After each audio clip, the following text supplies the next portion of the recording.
Welcome back to the harbor. We are Yep. here at the end of the year, once again, doing our 2022 best of In movie reality, we're at the beginning spectacular. of the next year already. Yeah, well, Casher can't handle reality. He was mad enough that I had a lot of movies I liked this year, and he's like, "No, it's only a top 10. We're only doing a top 10.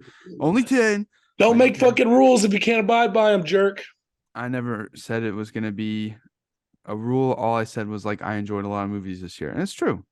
It was hard for me to narrow down a top 10 because as a true patrician, I saw almost 50 movies this year, brand new. Yeah, so we're going to go through our top 10s and just kind of discuss and anything else that we watched this year. We can definitely discuss, but we'll start with the honorable mentions. Who wants to go first through their honorable mentions? I will. Do it. Dude, it's surprising this list. Didn't put a single animated one in my top 10, but I have three for the honorable mentions. Oh, okay. I've got Belle, beginning of the year banger.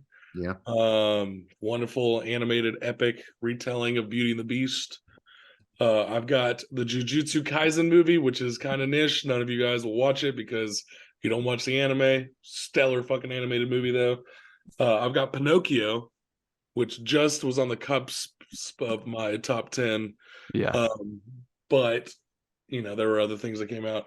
Then I have four others. I have This Place Rules, which was the recent January 6th documentary by your boy Andrew Callahan. Shout outs to that dude. Been following his career for a while, so it's cool to see that all come together. I have Violent Night, which might be one of my new Christmas traditions. That movie's the shit. I have 1,000 Years of Longing, which I feel like was not talked about enough. Yeah. Did you guys see that? I did. I didn't really connect with it that much. I No. enjoyed watching it in the moment, but it didn't stick with me. I really enjoyed it. I've watched it a couple times since the first watching. She is a fun, like adult fairy tale. And then the last one was a horror movie that Hulu put out called Fresh, which has Sebastian Stan cannibalizing a woman. And it's pretty dope. Highly recommend that one. I really enjoyed that. Why didn't they get a Army Hammer? I should have, right? I haven't heard of that. Those were the ones that were on the cusp. And then there's, of course, movies that I neglected to see this year just because it's been a busy year. Like Babylon I still haven't seen, or a lot of them have been in the past month. Yeah. So there's a lot of stuff that's not going to be on my top 10 that maybe ends up on it after those watch. Okay. It happens. Yeah, no, for sure. Yeah. Yeah, unfortunately there's always an ass ton of most of the good movies usually come around November, December, it seems It's like December to February, it feels like. And Yeah. I was catching up on movies I didn't see earlier in the year. Yeah. I'll be honest, I definitely, and you guys have been rightfully so breaking my balls over it, have not seen a ton of movies from 2022 this year. Honestly, most of the movies I've seen have covered on the cast or maybe rewatched something on TV or something. Just because, year's been crazy for me. I quit a job. I traveled across Europe. I moved to America. I started a new job. Blah blah blah blah. But now 2023, I'm bulling. good. I'm gonna try to watch at least 50, if not 50, new movies this year. Good. All right, My and then maybe read again, rekindle my love for reading, and not yeah, be me too. Make Scott read again. Those are the new hats. I write all day, man. Yeah.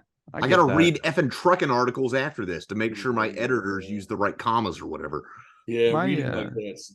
My New Year's resolution is to watch way more pre-60s cinema, which I've been slacking on the last few years. Did you guys know? I don't know if it's still active. I need to jump on it. Mubi, Mubi. Yeah. You know what that is? Yeah. It has a ton of Kino content. You get 3 months free for 3 months for $1, I think, right now. That's pretty good. So I would sign even if you cancel it right before it renews. Or you sign it up and send us the info. Yeah. $1, dude. Yeah, so they put Park Chan Wook's new movie on there before anybody else. Yeah, no, it's which on I there. did not have a chance to watch yet. There's a ton of stuff on there. I mean, everything from The Godfather to contemporary foreign cinema to classic foreign cinema. Yeah. And Sam has given us his criterion. I am going to use that way more this does? year. Yeah, dude. Decisionally probably would have made the list maybe if I would have seen it, but anyway. Yeah, So same. what are your honorable mentions, guys? My honorable mentions, like I said, there's about 20 movies I really love this year. So since we're doing our top tens, the second half of that I'll name off real quick. Jordan Peele's Nope, Elvis, Jackass Forever, Avatar, Glass Onion, Clerks 3, which surprised me. That opened a floodgate for me emotionally to process a lot of trauma. Can't believe that happened. So shout out to Clerks 3. Glass Onion, which I really enjoyed.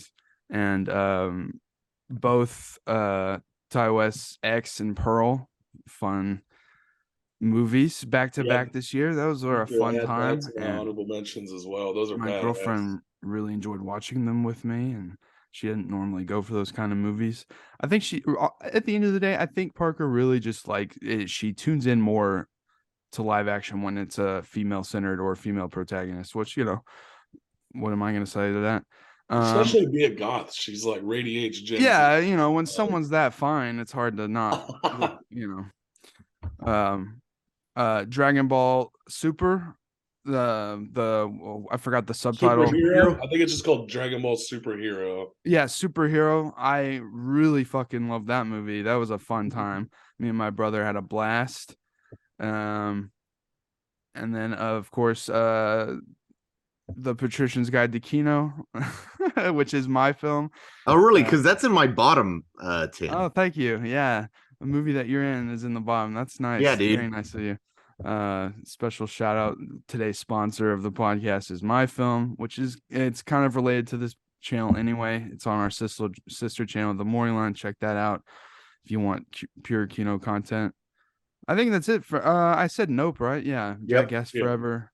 Elvis. Okay, yeah. I just never saw Jackass because I wasn't with you guys when I saw it, and it felt well, we'll weird. definitely have to rewatch it. We'll have to rewatch it when I'm there with you because I didn't want to go to the theater alone and watch Jackass, or just I understand, yeah. I won't be with. I the did, boys. dude. I went fucking high as titties. Yeah, that's the way to go. I ate like 100 milligram edible and went and watched it myself, and was just like cheesing the entire time. It's the most smiles I've had a movie in a year in a movie theater. So well, I'm sure. Hell yeah, dude. I wonder why. I don't have any honorable mentions, so we can go. Okay. If I think of one, I'll say it. That's fine. That's fine. All right, number 10. Who wants to start? I can again. Yeah, go for it. Buddy. This was one that got dropped on Netflix that I didn't realize was coming out. And hadn't seen the original, but read excerpts from the book back in the day. All Quiet on the Western Front. Okay. Probably my favorite war film of the year. Probably favorite war film in the past 5 years. It just kind of presents to you the terrors of war way too realistically, and you get to love these characters that you're surrounded with, and kind of rips your fucking heart out. And it's in German, so you have to watch it with English subtitles. But let that. Well, I'm saying don't let that fucking,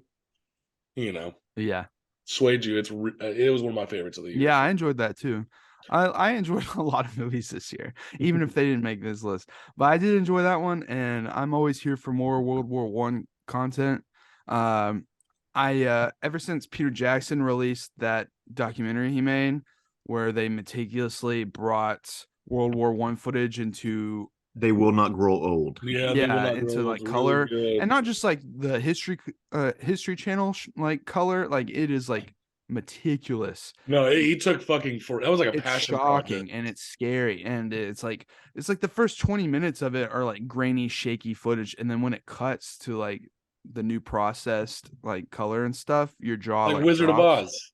Yeah. And ever since then I was World War I is fucking gnarly, and movies usually go for World War II, and so when what's it called? 1917 or 1980? Yeah, What was that movie called? 1917. Yeah, 1917 came out. That was fun. It And was a then this came banger. out, and I was like, you know what? I'm here for World War One cinema. Dude, trench warfare and fucking that was like at the peak of like chemical warfare and it's yeah, World War One is underutilized, and I'm here to watch people beat the people to death with a shovel. You know, Yeah, The problem with World War One is it's not as simple of a good versus evil yeah, narrative. it's not Nazis and fucking imperialist Japan versus the world. No, it's really, really convoluted. Even if you've read about it multiple times, just nationalism and politics and the crumbling of empires, and it's a lot's going on. yeah. And in this movie, you see behind the scenes the convoluted bullshit that is going on, juxtaposed with these young kids going through the most miserable bullshit, horrific experience. I need to watch that, both of those, because I read All Quiet on the Western Front, but that's because it was college, and so I read the entire book and wrote a paper on it in one night. Whoa. For my No, college. Yeah, that wasn't the way to do it. I enjoyed it though. yeah, no, I thoroughly enjoyed the film. I hadn't read anything on it since college myself, but that's my Wow. number 10 pick. That dude, yeah, I was watching that movie while Parker was playing Animal Crossing in the same room. When they bring out the fucking flamethrowers, dude, it It's was so so nasty, dude. She like looked up in horror, like, what the fuck? yeah, Terrible. it's fucking Yeah, bad. horrifying. And World War One flamethrowers, those weren't reliable. Those could blow the user up at any time, I'm sure. Yeah. That's where you got to take the back shot in all the Call of Duty and Battlefield games. They got the flamethrower. Oh yeah, that's the big armor guy with the flamethrower on back. Yeah. Shut out Battlefield 1. The way people were getting crushed by tanks in that movie, disgusting. It's one of the more one of the more like brutal war movies. Yeah. The movie's anti-war as fuck. Like it's shown. Yeah. Of course. Imagine you've never heard or seen of a tank before, and then you're on the battlefield and see a tank. That's what I was you. thinking. Like you're like, I don't know what this is. I just know it has a lot of big guns and is like incredibly thick metal. Bang, bang, bang, bang, This will all be fine as long as there's no giant robot camels. Bang, bang, bang. Bang, bang. I shot you want to go? I can go.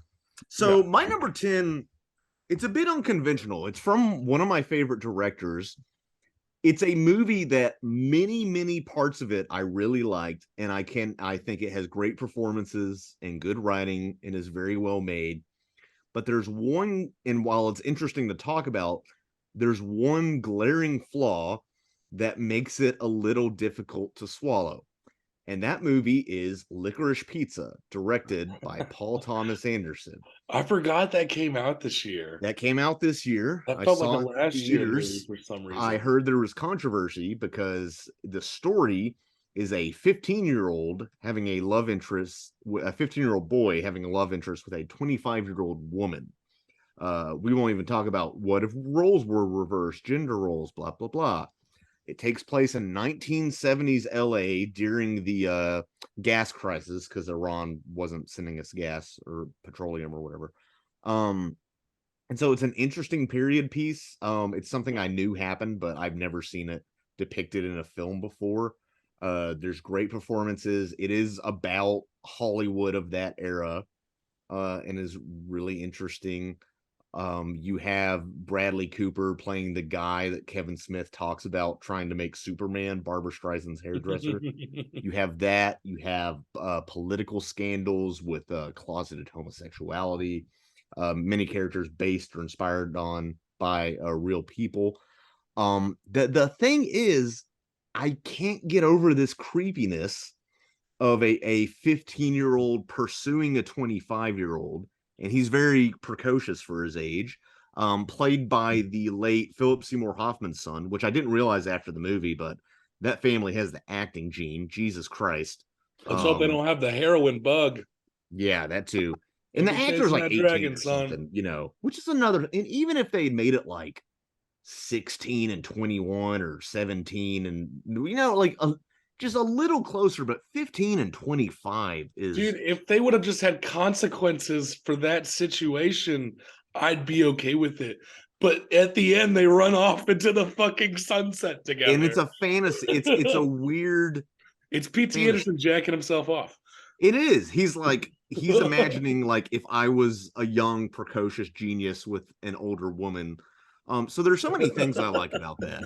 And it's a movie I think, but I forgot it came out this year. I was like, oh, that was this year. Oh no, I totally did until you just said it, because then it reminded me of another movie that's in similar vein, but thankfully the woman's 18 in it.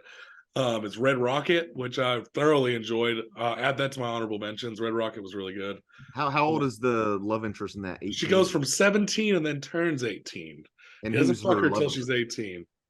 Huh? How old is her love interest? I'm saying. Oh, like in his 40s.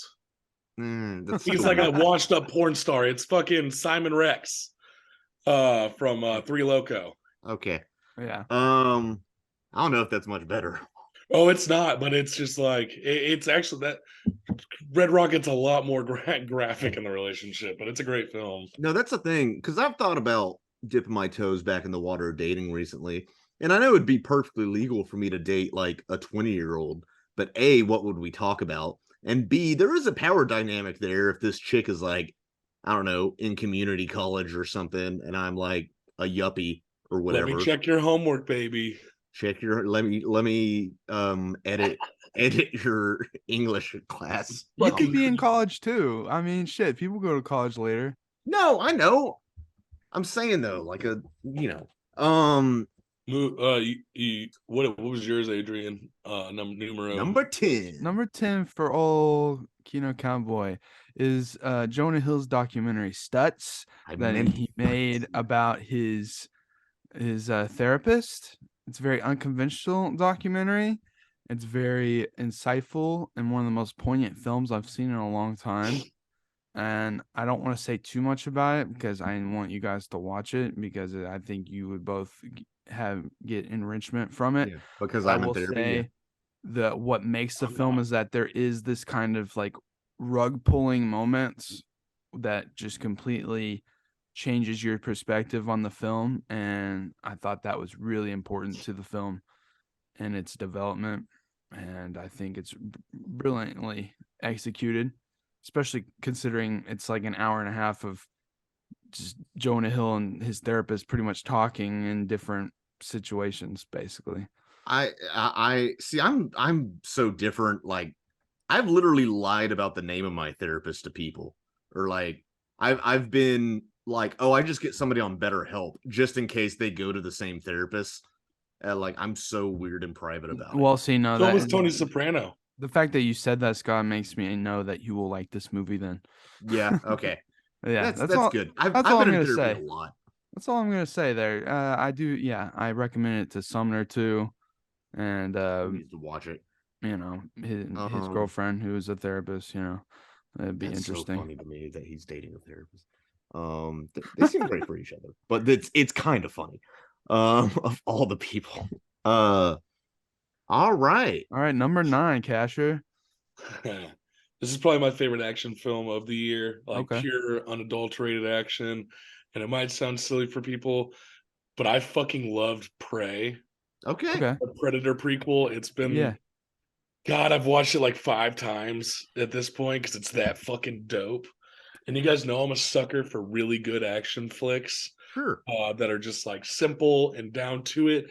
And watching a Comanche woman beat the shit out of the first predator to land on Earth is, it's fucking dope. One of the most fun movies I've seen all year, and one of the best of the action films I've seen. Definitely worth to be on my list because I've watched it so fucking much at this point. Yeah, of course. I hear people say it's better than the first Predator. It's the best Predator movie. I hear a lot of people say that. None of the Predators are cinematic masterpieces that I've seen.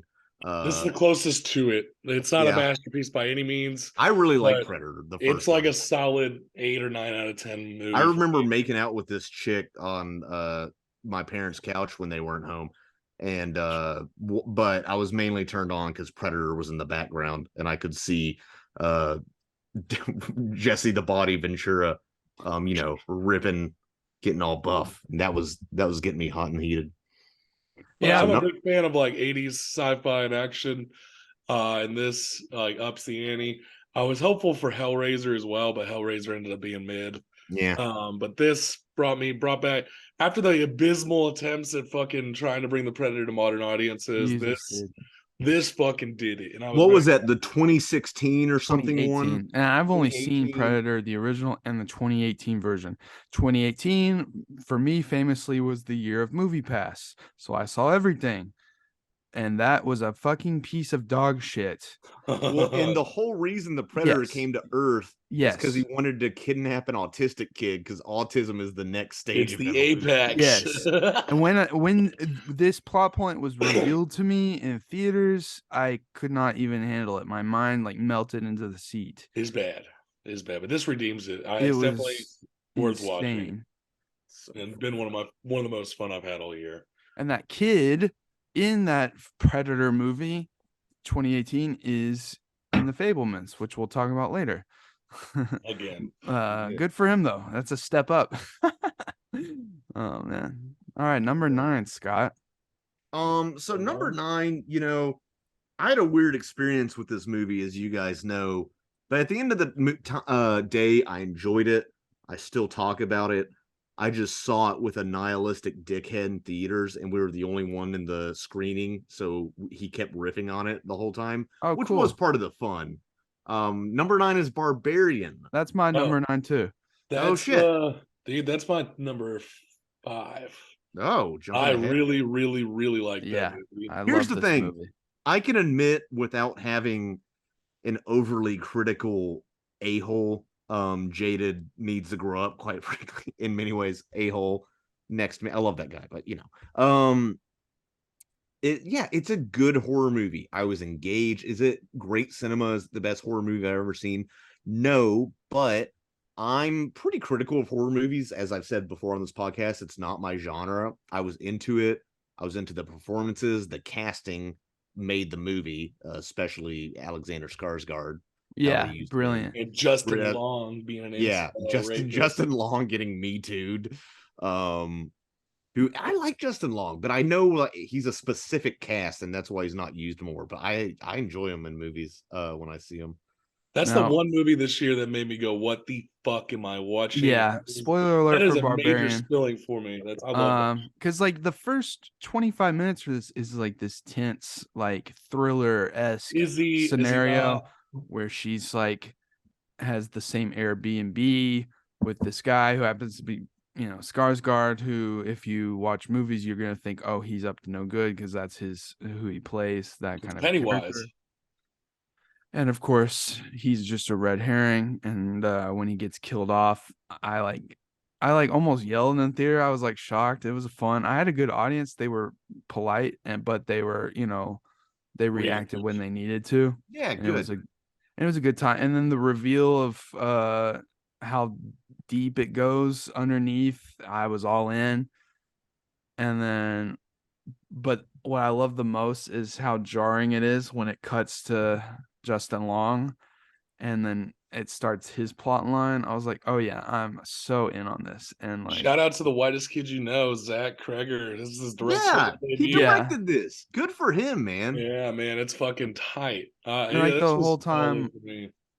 the whole time I'm watching Justin Long, I'm like, for a minute, I'm like rooting for him. I'm like, oh, he's been wrongly accused of Me Too, this or that. And I'm like, oh, wait, damn it. And as soon as the most fucking jarring use of the F word in a movie in a long time, it Not was, fuck. yeah, the other F word in theaters was so fucking funny. And as soon as that happened, I was like, oh no, I know exactly who this guy is. Yeah, his character's such a prick. It's hilarious. And Terrible, but it was like shocking to me how some of it was so insanely tense and scary, and then other parts were just so fun and a good time at the movies. I don't know. It was a lot of different Felt moving fucking parts. refreshing from most of the shit we've been getting. yeah, because it was just an original horror movie. I mean, it's not the most original movie I've ever seen. I wouldn't call it avant-garde, but it was just, hey, here's a couple actors and an interesting, thrilling plot line, and on a pretty restrained budget, and that's Yeah. it. one of Mostly the- with single location. Dude, the breastfeeding scenes, like one of the most gnarliest scenes I've seen in a long time, dude. I had to stop and smoke a cigarette. I was like, this is too much. They said they cut out a part where she feeds Justin Long a rat and like chews it up and then puts it in his mouth like a baby bird. Jesus, I Because dude. wanna it jumped the see shark, that. as if the shark wasn't already jumped. So Oh that was your man. number 9 as I, well. I still don't understand why she had super strength like the witch from That fucking room where with the guy sleeping in it, so greasy, dude.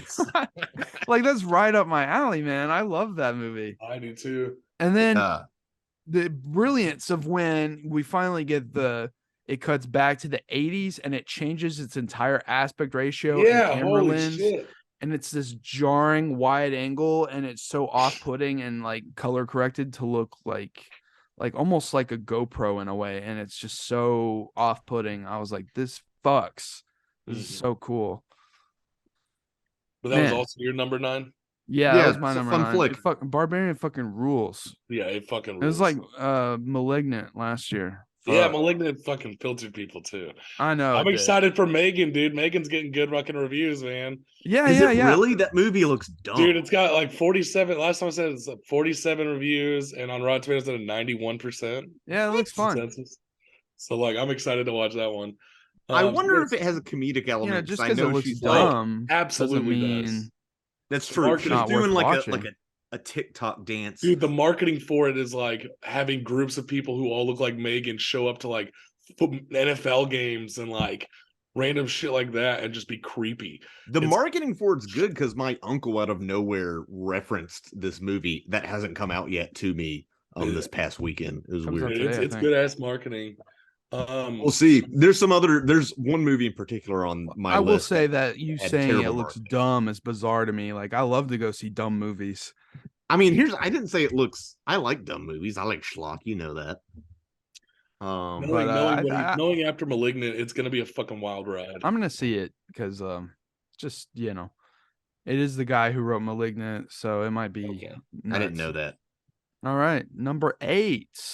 You mentioned in your honorable mentions Glass Onion. Hell yeah. Some of the most fun I've had in the theater again. A lot of these are like due to me having just a ton of fun, and some of them really striking me emotionally. Sure. I will watch a million fucking Benoit Blanc fucking adventures. Yeah, me too. They are crazy fucking fun. A lot of good turnips. And they usually A lot of good turnips. Turnips. They cast just great people to play these like really niche characters and Yeah. like. I have a theory. Other than Ryan Johnson being respected and good to work with, I think part of the reason is that he writes characters in this movie. Yeah. And I bet as an actor, it's refreshing. Like I get to hang out with other good actors, play an interesting, unique character on real sets with no green beautiful sets even then in a murder mystery. And I think as an actor, that must be really refreshing and attractive. And it's sad absolutely. because it's refreshing for audience members too. That's why they were so attracted to it. And it's like, oh wow, real characters and fleshed out story and development in a mystery movie. It's not an action or superhero. And humor, shit. but it doesn't undercut the drama. I Yeah. mean, one of the funniest bits they have in that whole movie is that they have a dong that just goes dong every hour, and that's Joseph Gordon-Levitt's only speaking role in that That's movie. funny. That's because Hilarious. he puts Joseph Gordon-Levitt in every movie, even if it's just his I voice. saw that they're homies, I guess. But yeah, that was my number 8. Well, I mean, he Ethan made Hawke Brick. shows up for 2 seconds and then disappears. He made Brick and Looper with him. Those are very significant films. Oh yeah. What I like about Glass Onion is that it's smartly written and it's funny, but it's not current gen funny with Yes. its quips or whatever. The scene where I watched this a few days ago with my family. Yeah. The scene where Benoit Blanc figures out like the murder mystery in 2 seconds Yeah. had us cracking up. That's Yeah. honestly one of the funniest scenes I've seen all year. It's so good. And, Like I said, make a million of them. I will be there every fucking time. I love it. well, like the first 40% of the movie, I was kind of like, man, this I already kind of figured this movie out. I'm kind of disappointed that this isn't more complex. And then they do like the whole rug pull True. moment. Yeah, that people don't like because they get filtered like Ben Yeah, Shapiro. That's insane to me. Like, you don't want to be bamboozled by a mystery movie? And the thing is, like, I don't know. It popped up in my YouTube recommendations. The Critical Drinker, whatever, was like, this movie sucks because that's his shtick. He's one of those YouTubers, and it's the comments were crapping on it. And Ryan Johnson and of subverting expectations. I'm like, if I watched it again, I'm sure I could find plot holes, but I had a fun time. A plot hole doesn't automatically ruin a movie for me anyway, because I realize it's a piece of fiction. And I can have fun suspending disbelief and, getting sucked into characters and trying to figure it out. Yeah, and like the brilliance of the performance of that lady, I don't remember her name. That's Janelle Monáe. Yeah, She's a pop artist. I yeah, actually that's right. like her album Dirty Computer. Janelle Monáe, at first I was like, her acting's kind of weird in this. Well, And because then, of she's course, acting. there's a reason behind that. And then I was like, holy shit, what I don't fucking know how I range. felt about her accent, though. I don't even know how I feel about Benoit Blanc's accent, but I like Daniel Craig enough to not I care. love it. I don't know. I Give me, love I it, was dude. literally, dude, we were sitting next to Adrian in the theaters, and I was like, man, if we're watching fucking, what's his name? What's the Foghorn Leghorn of a fucking Yeah, mystery exactly. thriller? It's so dope. It's Yeah. And then Bautista plays one of the better characters a in the movie. bro, an alt-right bro. It's just Alex Yeah. Jones. It's like Alex Jones, Joe Rogan, all of them kind of. Yeah. There's a lot of composites. Like I hear people just because Musk is in the news a lot recently, honestly, because of Twitter and everything. People are like, "Oh, Ed Norton is Musk." I didn't really see him as Musk. I saw him just as an amalgamation of tech gurus and billionaire bros. The one who thinks he's too smart, but like I was watching a video the other day. There's like different things, subtleties that show you that he's actually a fucking idiot. Yeah. Like he has a famous painting upside down because the painting, if you didn't know who it was, it's just like a blue block and a red block, and the blue is supposed to be on top, but he had it upside down because he didn't know anything about the artist, and just little things like that just Because kind art is status, it's not aesthetics to those exactly. people. That's why he has And the Mona I did Lisa. notice like this guy. Well, I mean, he uses a lot. He's like the infraction point. A lot of malapropisms in like long words, which is funny though. You're not supposed to like the guy. It's billionaire Rickyisms. Yeah. But yeah, that was number 8. I really enjoyed that movie.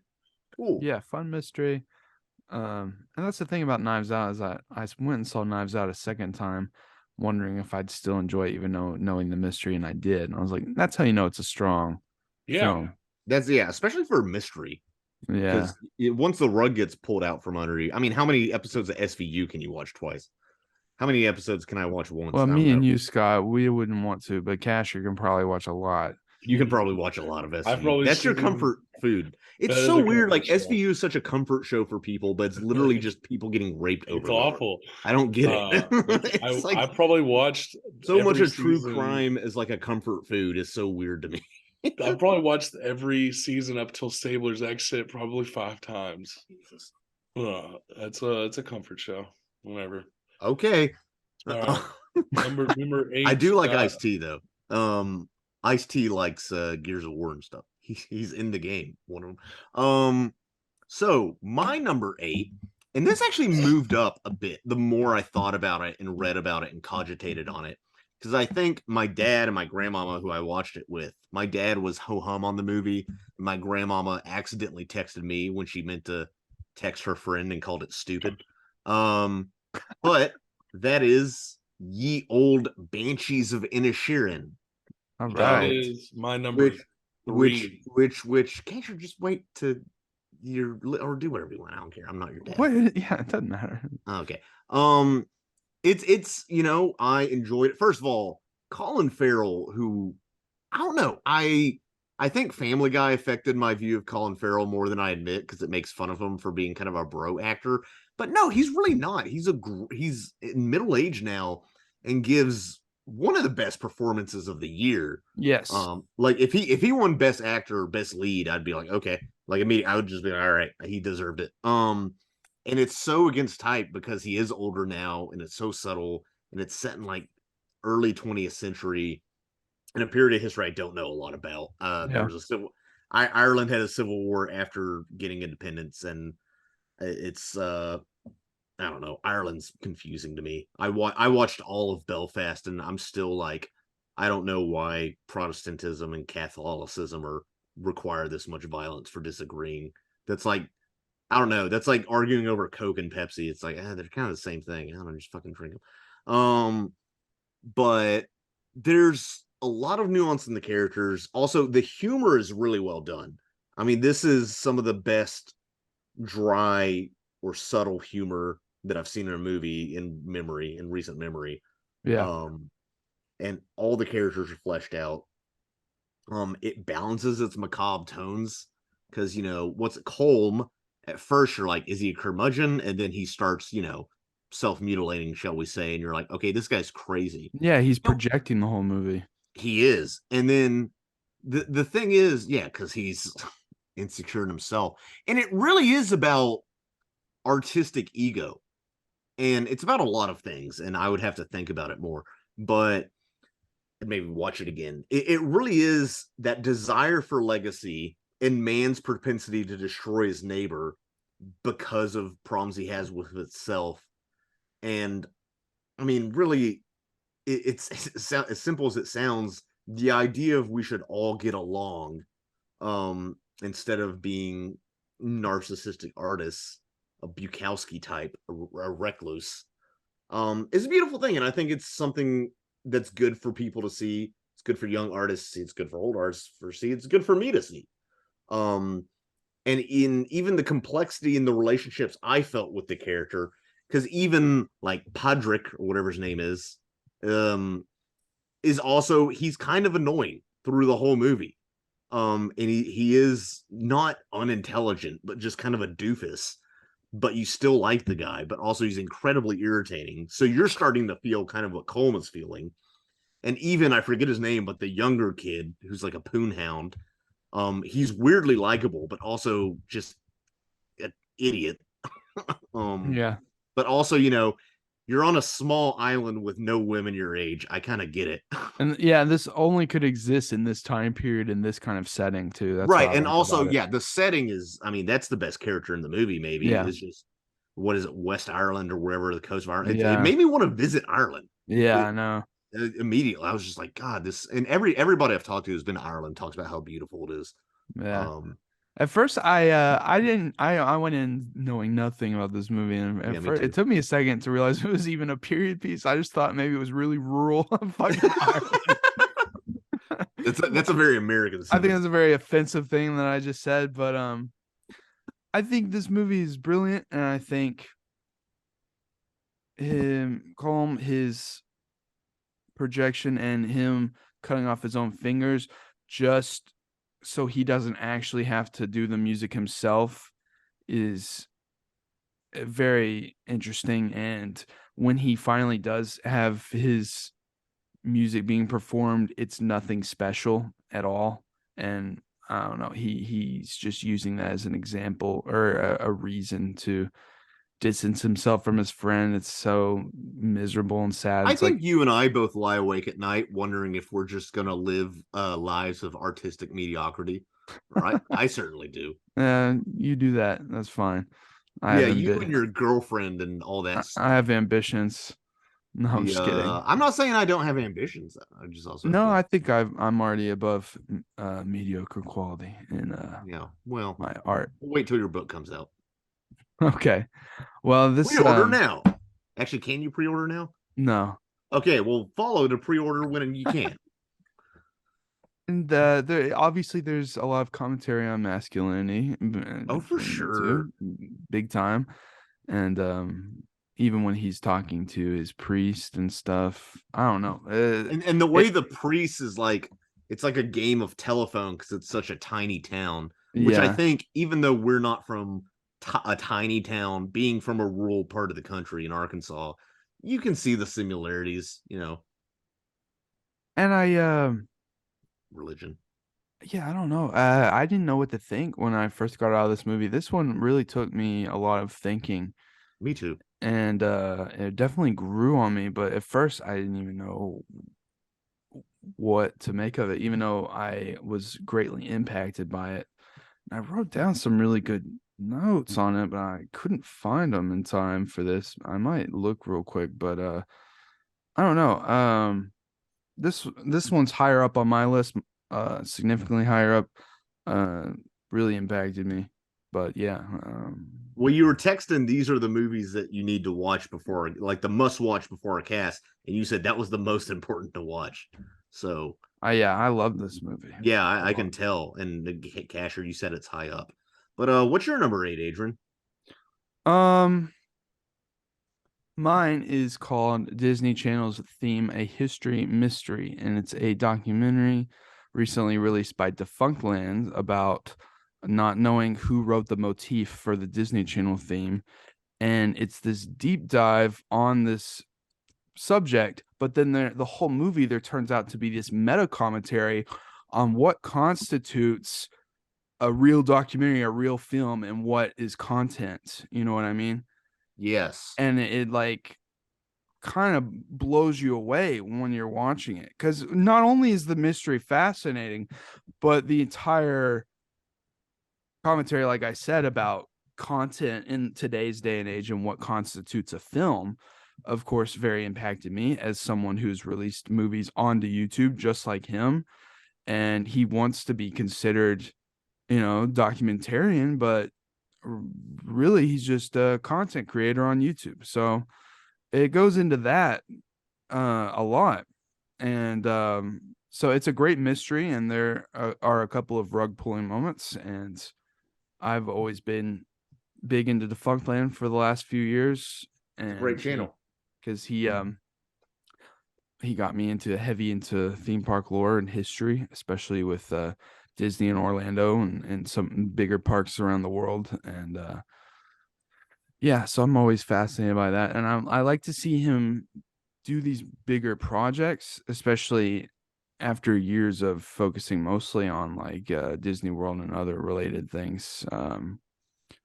This was a fascinating documentary. He put out another one last year about the Fast Pass system at Disney Worlds, which was insane. I would have never thought to make an hour and 45-minute documentary about it, but it's a great, and that one has an insane plot twist that I'm not going to spoil here, but those are two good documentaries I recommend on Defunctland's channel on YouTube.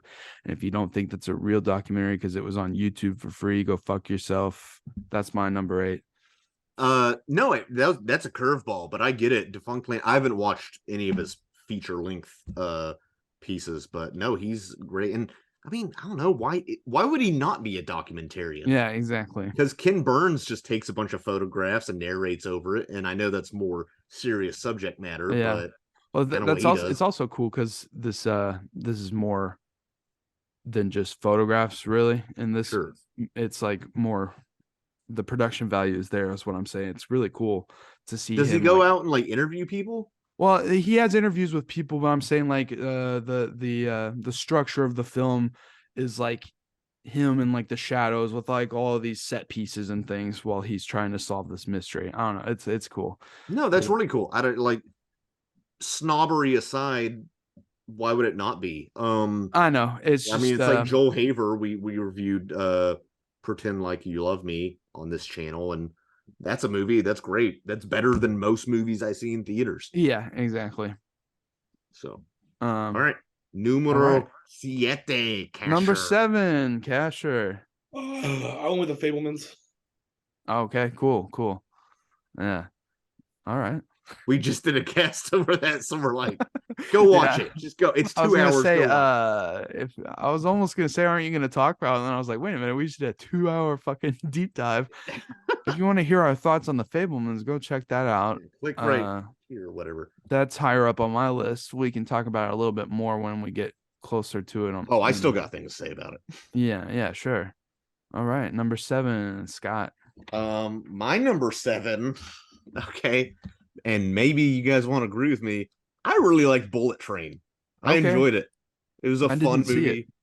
I saw it with my family in the movies. That helps. Also, on a flight, I was rewatching scenes because other people were watching it. So there's no audio. It's on a tiny screen, like 2 rows ahead of me. But just the fact that I could watch individual scenes, remember what was going on, and be entertained by, actually distracted from what I was trying to do. I was trying to write, says something. And it is an overly indulgent movie. Casher, I think you said it could have been cut down by at least 10 minutes. I agree. I thought that in theaters. I mean, I enjoyed it, but I was kind of like, I want this to wrap up. Um, but it's Brad Pitt playing sort of an older, but and I wouldn't even say an action hero, but he has to fight, and he almost it's not as flamboyant or as intricately choreographed. But you know how Jackie Chan almost makes it look like he's stumbling through all his fights? Yeah. He doesn't do it that well. He's not Jackie Chan, but his character almost kind of does that. Just stumbles his way through these fights. Um, and the interconnectedness of all the characters, all these different assassins and criminals on this bullet train, uh, while perhaps overly convoluted, is well done. And I don't know, it's a different movie. It's a entire action movie set on one location on a train. And it feels different, and I enjoyed it. It was a fun time at the movies. There you go. What could you want more than a fun time at the movies? I get that. I did not see it. It at the time there was a lot of stuff going on. I guess I missed it. Um, and then after that, there was a bunch of snobby people on Patrician Film Posting that had shit to say about it, and it was annoying. I was tired of hearing about it. Sure. I think it's weirdly a perfect movie to watch on a flight just because it's about transit. I don't know why. Okay. It just makes sense. Although seeing it in theaters was really nice. It's not a movie I would recommend you rush out to go see. Yeah. But I enjoyed it. Cool. That's fine. My number 7 is Mad God, a stop motion spectacular, one of the most fucking insane high concept movies I've seen in a long time. That truly blew me away. I'm always into stop motion because of the detail and how hard it is to do that form, that medium of art, and this Mad God pretty much shows a horrific fable of the future, of hyper future, of like the most insane version, dystopian, gone nuclear wasteland that possibly could exist in like 20,000 years or something. And it's just a miserable, awesome fucking movie, gnarly, disgusting, visceral, primal fucking film. And a lot of it was made over tons of years in this dude's spare time, and then 30. yeah, but then the majority of it I'd say it was done in the last like 5 or 6 years, I'd say. But yeah, he released like the first half last year as like a sneak peek, I guess, and then this year he released the full thing as like boom, here it is in its entirety. And how can you not respect a movie that this guy spent years of his life trying to put together? It's very cryptic, obviously, and some of that is to his detriment in the later half, but it's okay because it's so fucking insane that it's like a roller coaster, and I think people should get a watch if they can handle the kind of imagery that's being displayed, because it is very fucking bleak and some of it's disgusting. Oh, man, what a fucking thrill ride. Yeah, that's my number 7, Mad God. Check that shit out. All right, number 6. I went with The Northman. Oh, okay.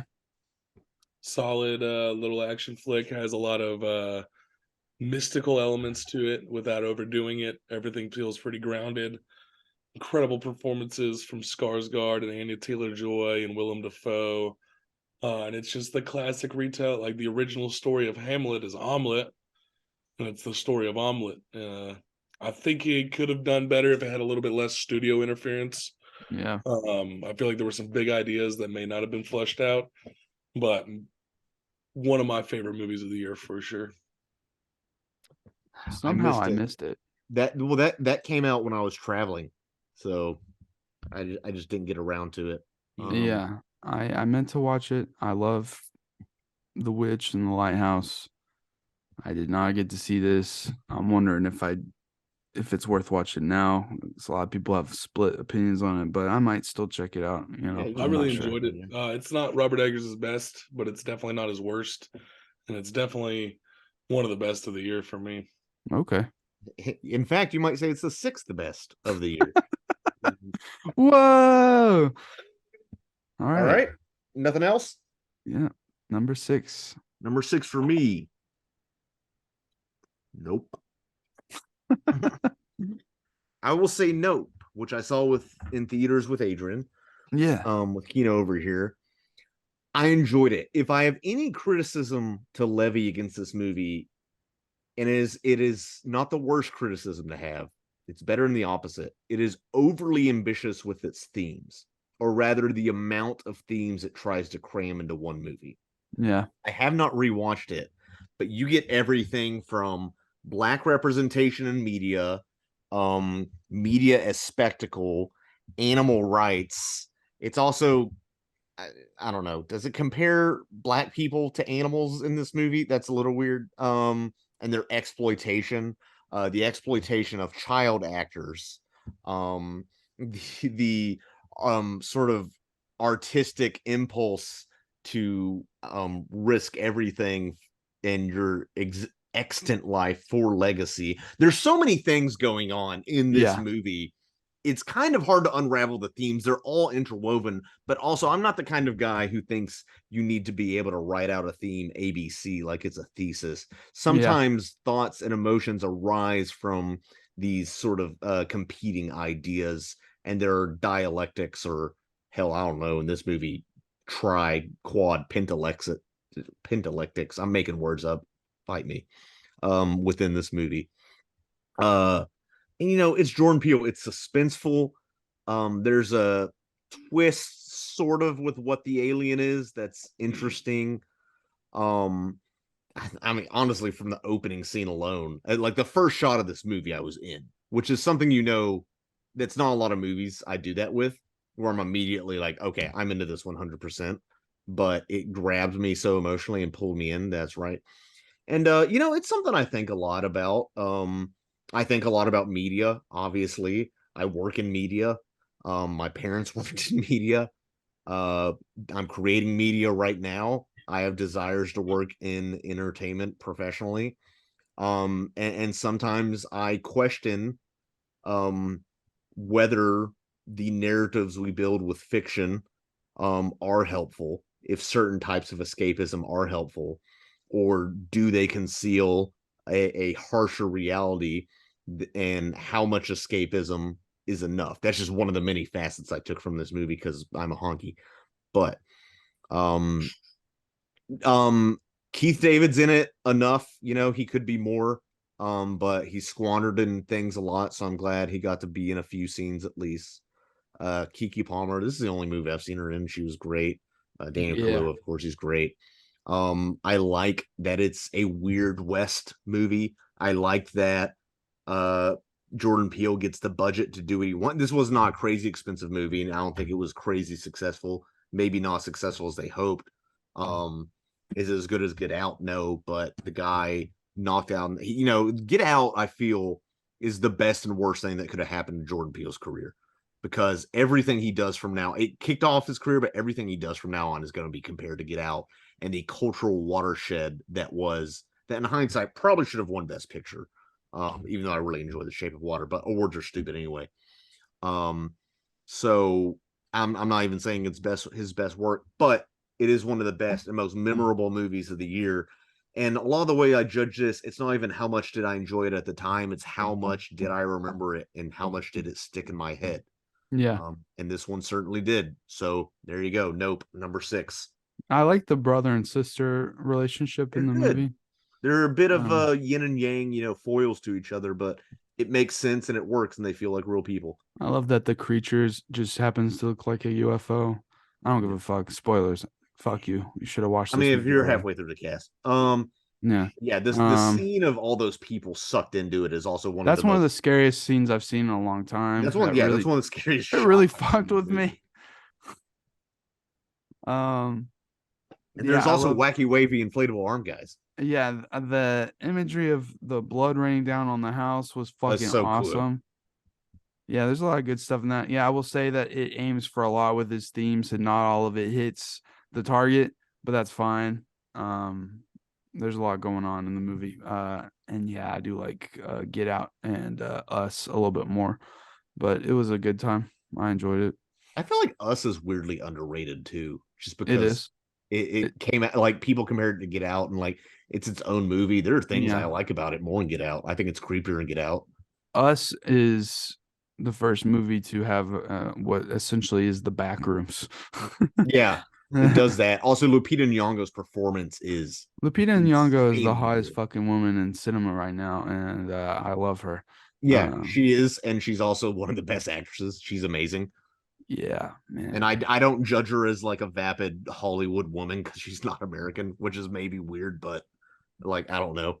Yeah, Um, if you're from California, I guess I'll judge you more. Which is maybe I like that movie because it craps on those Californian Yankees. yeah. Yeah. What's your number 6 or whatever My we're on? number six is Everything Everywhere All at Once. Nice. Uh, that was a fun movie, very refreshing.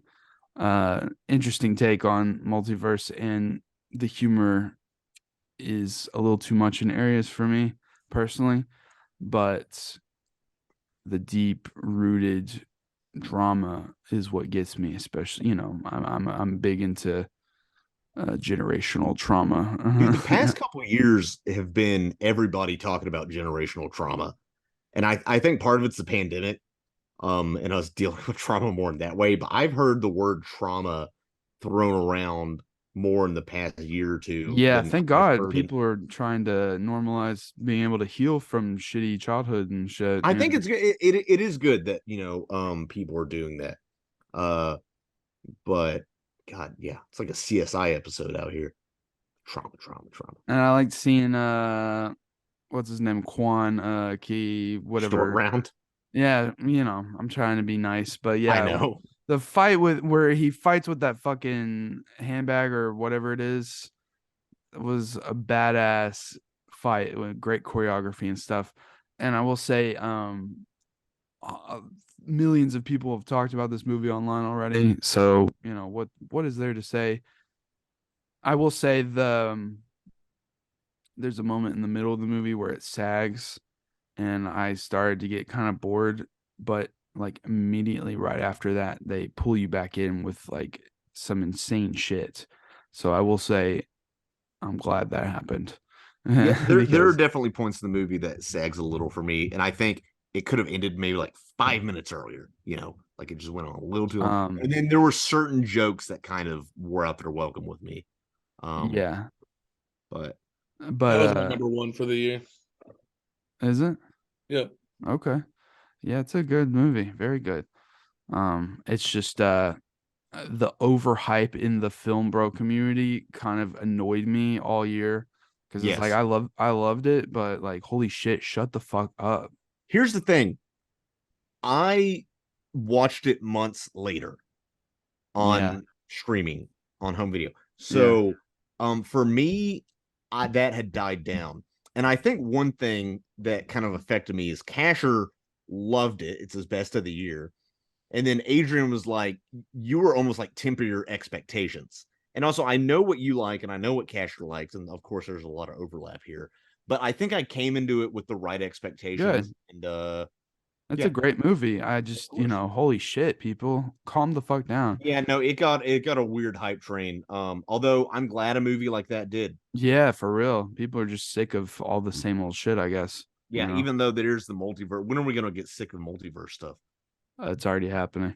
I'm Um, already sick of multiverse stuff. We have multiverses. I love it in Rick and Morty, because it's endless different episode ideas. You can do whatever. Rick It's and Morty, though, I feel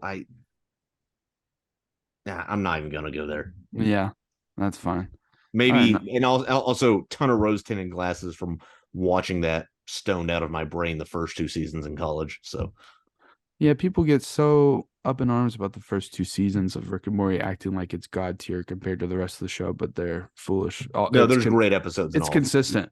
But anyway, I'm not here to talk about Rick and Morty. Nope. No pickle Rick today. We're at number 5, baby. Barbarian. We've already talked about it. Okay, yeah. Okay. Is that your thing? Are you tired, Casher? No. Okay. You look like you were in the Western Front or something. All right, Scott, number 5. Now that we're on the second half, let me pour a jigger real quick. Okay. Number 5 for me. What is it? Oh yeah. This one, maybe I should bump this up to number 6, but oh well. I went to the theaters. I saw it with my parents. Top Gun was a fun time. Okay. Was it? I know you say it's a 7 out of 10, and maybe it is a 7 out of 10. Maybe it might be a 7.5 to me. Is it American military propaganda? Yes. Are the villains less than one-dimensional? Yes. Does it have the Force Awaken things where it's passing on to the next generation? Yes. But the tension and the effect, this is another one. I think one of the reasons I appreciate this more is the visual storytelling was good enough where I was on a plane watching other people watching it and kept getting distracted seeing it on a small screen without audio, which means even though it's such an effects-driven movie, with a very problematic Scientologist as its lead, I was into it, and it helps I've already seen it. It is very much a classic Hollywood movie. But the fact that a Top Gun sequel 30 years later, whatever, more than that, is the highest domestic box office so far of 2022. Yeah, I think Avatar is passing it soon. Okay, maybe Avatar passed it, but still, and like the night before, a couple nights before, I'd watched it with my parents. A lot of that, again, it's the movie going experience, maybe more than the movie itself. I didn't like it as much as my Gen X boomer parents, but I thoroughly enjoyed it.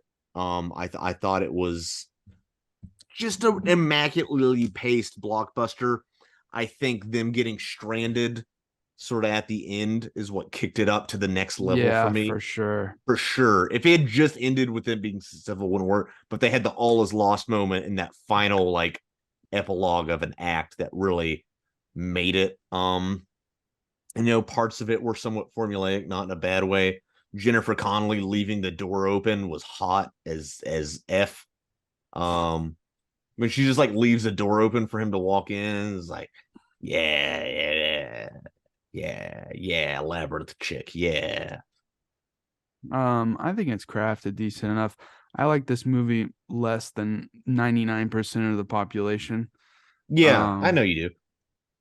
I thought it was decent, nothing more than that. I feel like it was a very studio movie in its design, and I can't talk shit about it though because so many people I know and opinions that I respect fucking love this movie. So what am I going to say? I don't want to be too much of a bummer. I just thought it was like, whatever. You're entitled to your opinion. Gen X movie. I'm glad people got to get a good sequel that they were wanting. It didn't do much for me, but hey, whatever. Cool. All right. So that's me. I'm my number 5, right? Yeah. Yeah. All right. Number 5, Tar, starring Cate Blanchett. Fucking incredible movie.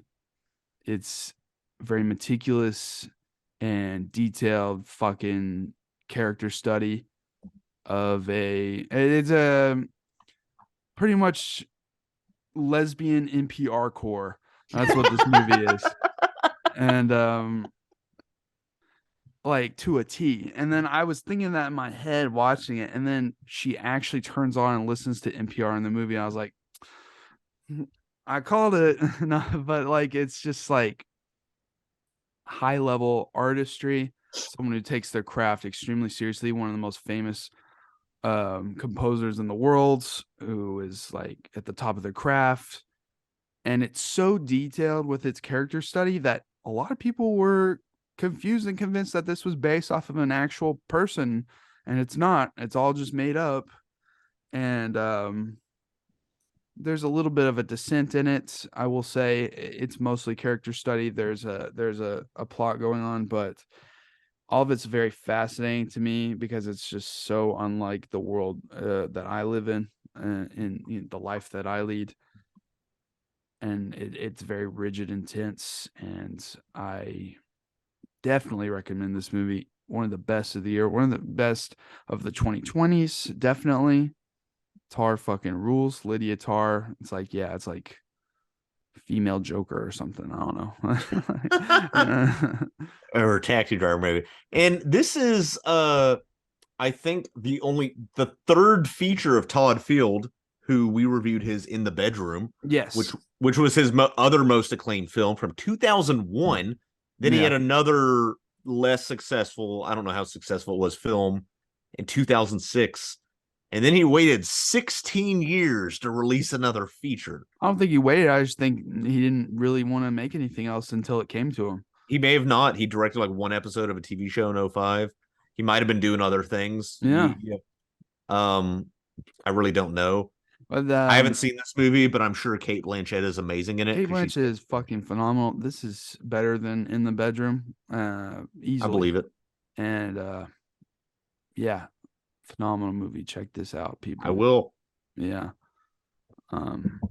Justin, I need to tell Justin this is Justin Core as fuck.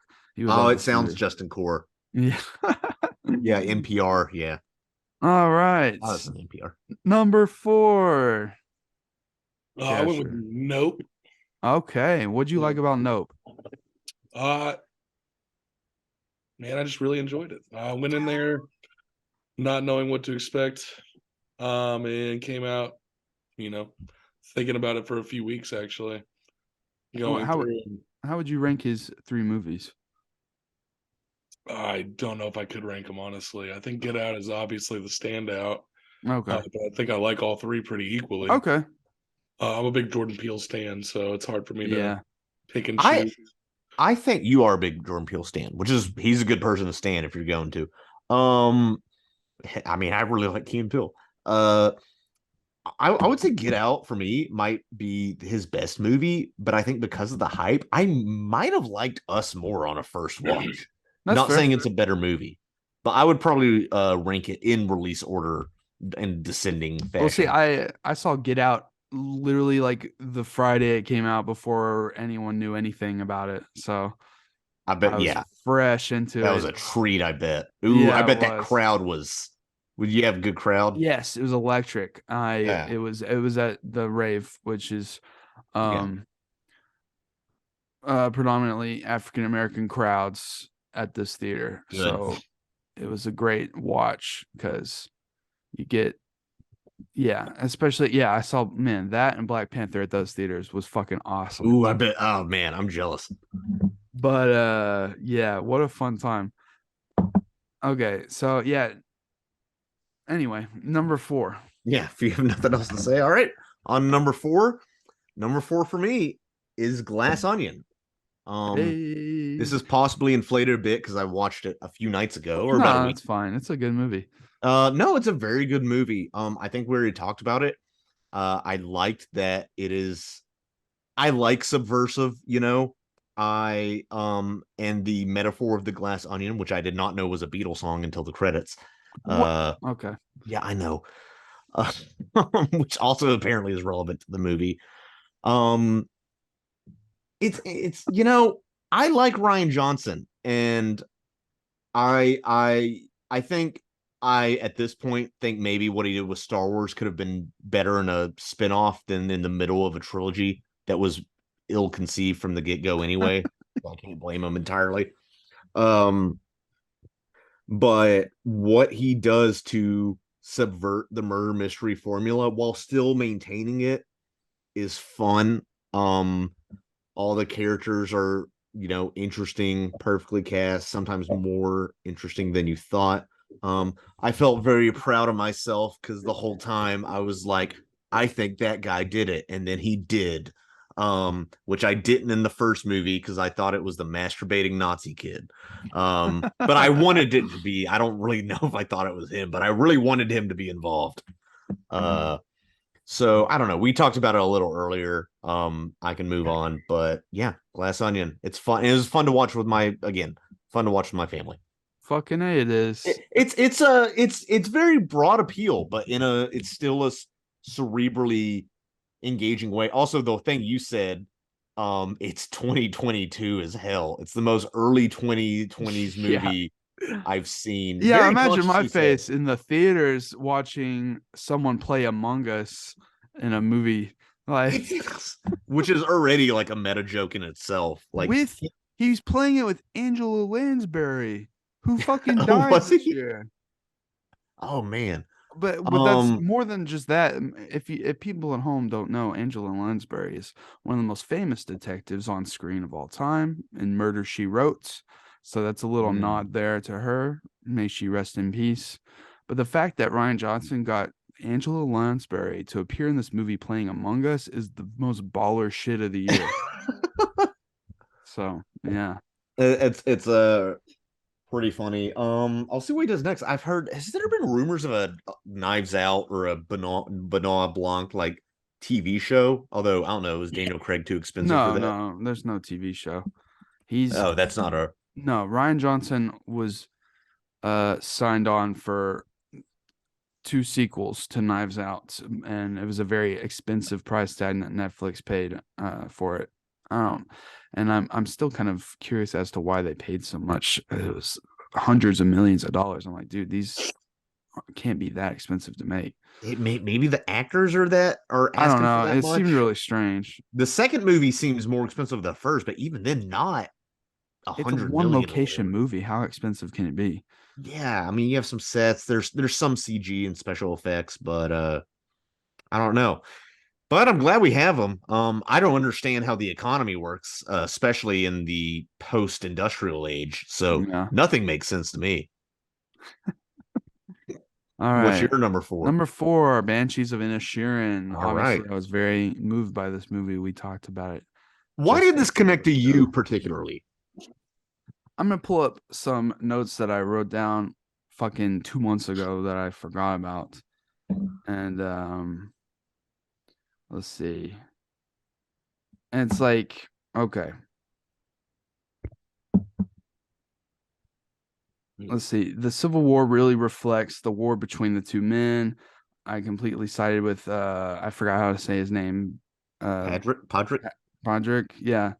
I can't imagine having my best friend just cut me off one day. What do you do to fill the void? There's nothing. At least I have social media to distract myself. Patrick can't leave Colm alone because he can't fathom it. It's not Patrick's fault. Colm loses his fingers. That's Colm's choice. It's a very simple question about immortality versus life, with Colm wanting to live forever with his compositions and Patrick not really taking stock of his life until it's too late. And then Sibin actually seizing the moment and choosing to live. And then I say cutting off of his fingers as an excuse to not have to play or face the music, as you will, Oh, good one. is really heavy. And I'm glad there wasn't a clear resolution to the movie, very realistic thematically. And this is me in a conversation with my friend Chloe, and they're saying some of this too. And then they said he looked very put together in public, and I was doubting what he was going through mentally until he was consisting with a bloody stump in the pub, and I was like, yeah, this man's lost it. And I like how they both lost everything by the end, and neither of them die because they have to deal with the mess they've made, and which is a clear parallel to dealing with the fallout of war, which is what they said back to me, and we had a good conversation about it. So I just wanted to read that off because it's been like 2 months since I've Yeah, seen I it. get it. But yeah, so those some of the stuff we were talking about this movie. And Let me ask you this. I forgot to bring that up. The whatever age he is, 18-year-old kid at the end. yeah, What do you think happened to him? I don't know. It Maybe could be suicide, but yeah, I think it might have been suicide, or maybe it was just stupidity. it could have been stupidity. It could have been a freak accident. And again, Yeah, it's left ambiguous, and that's fine. And the fact that all of those are plausible kind of speaks to how three-dimensional the characters are, and that the character can go any of these directions instead of it feeling very prescribed. yeah. It's All right. a it's definitely a thinker. It is a thinker. It took me a couple weeks to really appreciate it as much as I have.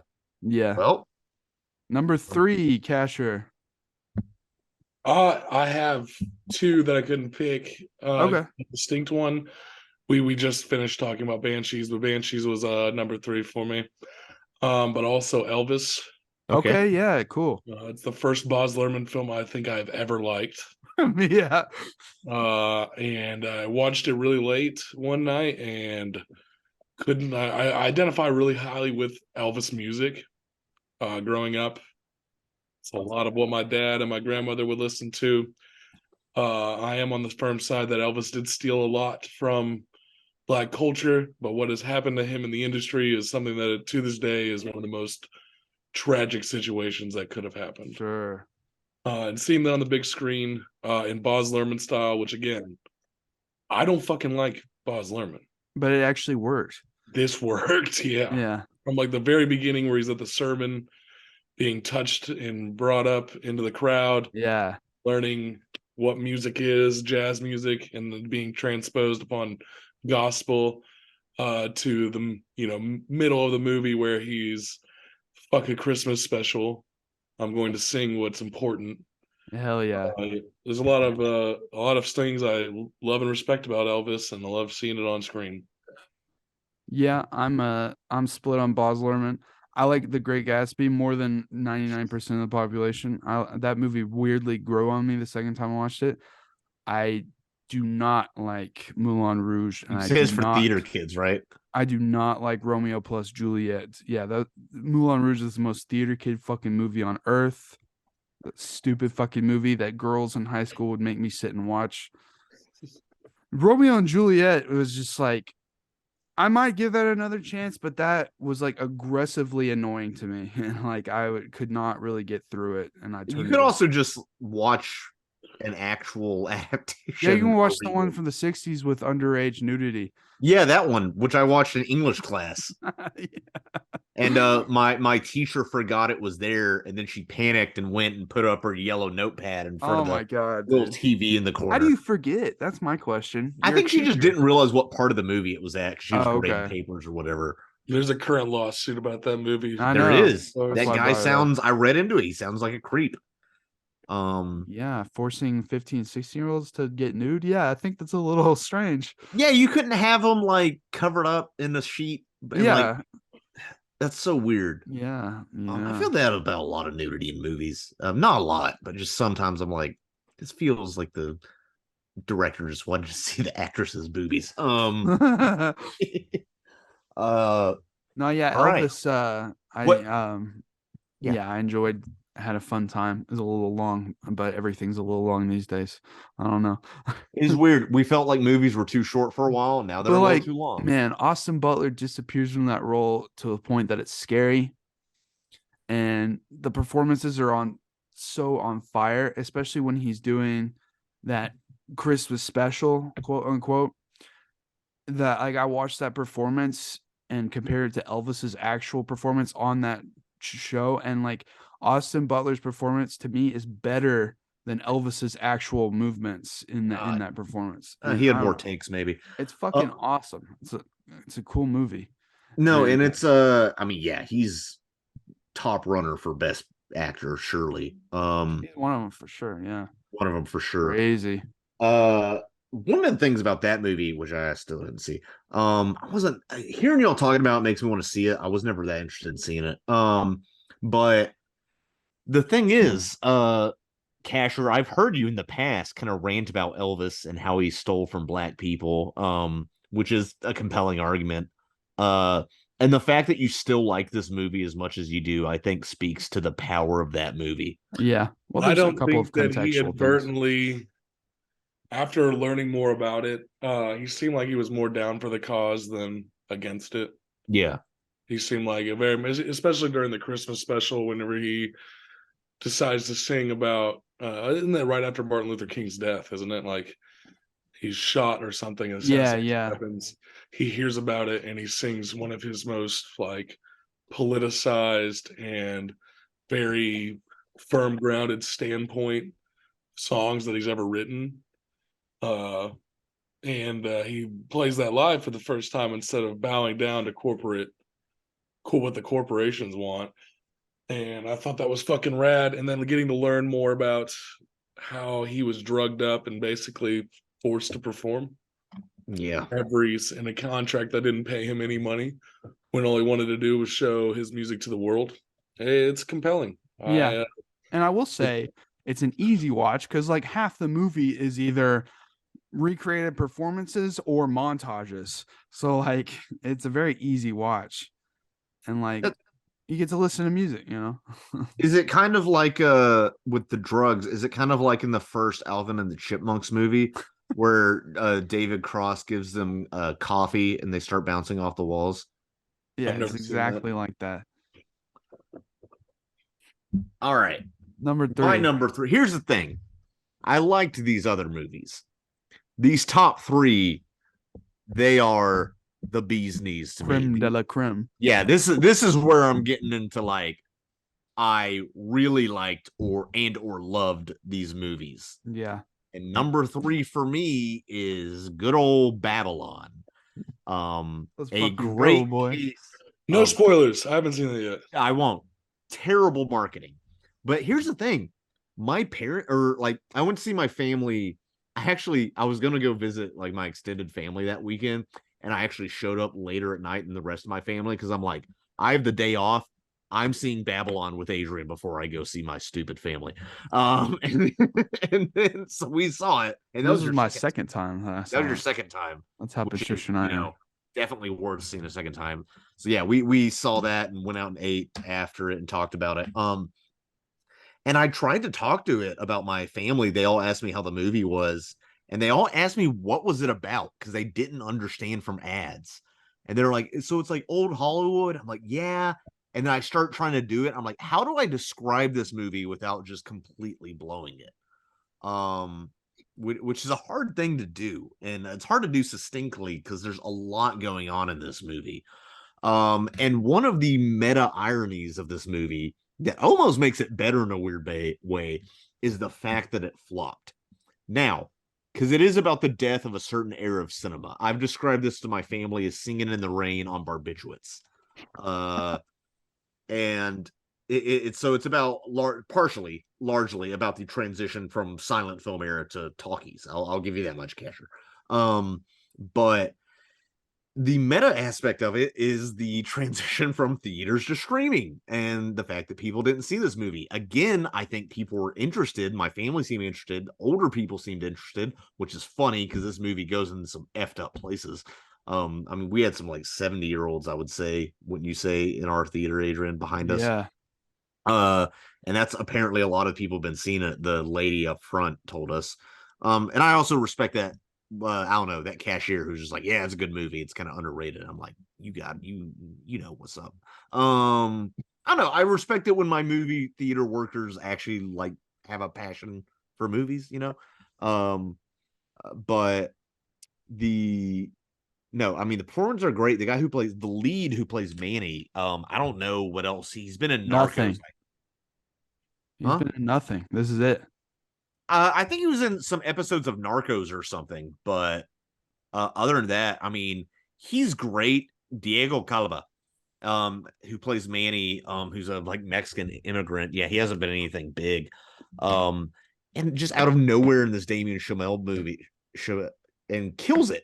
And I became really into his character. Me too. And I mean, by the end of the movie, I said this after the movie, I was just like, I hope he gets through this and and he is somewhat of a foil and becomes very complicated as it goes on. Money corrupts, yada yada. It's a complicated movie, a very good movie, and it is a movie about movies made during awards season.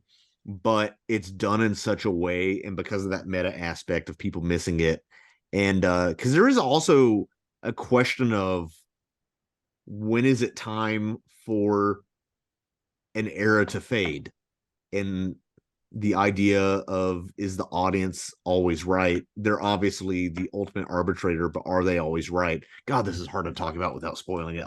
There's just so much. But it is a spectacle. It is well written. There are twists and turns and excellent characters, thematic importance and emotional resonance to me, particularly as an artist or a fartist. And Casher, see that damn movie. All That's right. I'll leave it at that. Yeah.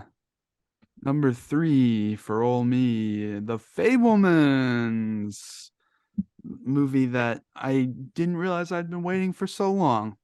After a slew of okay Spielberg releases in the 2010s, finally comes a movie that brings his filmography full circle, his life, the biopic in general. It's just an incredible movie. Uh, we've covered it extensively for 2 hours. Yeah, almost as long as the movie itself. Yeah, go watch that. I was really happy about how this movie turned out. And yeah, further thoughts are in that episode.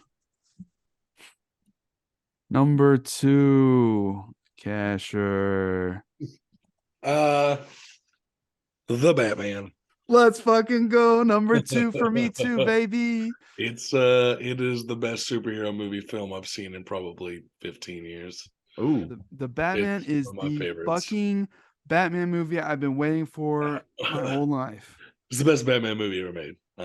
We've done also an extensive podcast on Yes, this. go watch that where me and Catcher. Can I Scott this up a bit? Yeah, you go for it. I watched it a few days ago. It was all right. Sad. I still think I like The Dark Knight better. Part of that is nostalgia, I admit. That's a shame. I knew that was coming though, because I knew just felt like you that's know a anti-Scott movie. It's too patrician. I don't know. It's a lot of it's just superhero fatigue, quite frankly. Even though this isn't a superhero movie at all, really, it's a crime thriller and mystery film. That's the best aspect. The mystery element is the best aspect. What about this movie is a fucking superhero movie? You gotta the fact that it's called the goddamn Batman. But it's not really. If you take off the name and the suit, it's just a guy who has money who solves crimes. Okay, but he also like can fight 10 guys at once and all that and deflect bullets. But he's so not can fucking deflecting Jackie bullets. Chan. Like I know what you're saying, and it does show the detective aspect of his character the best. This movie is a detective mystery film with the crime Batman thriller rules. I don't going know on. what anyone says. The Batman rules. Gotham is a good character in this movie. Hell yeah, it is. The Penguin. The Penguin's he's good. Colin Farrell is another great fucking role. The thing is, seeing this and Banshees in the same year is nuts because they're so different, and he melts into the role so differently in both of them.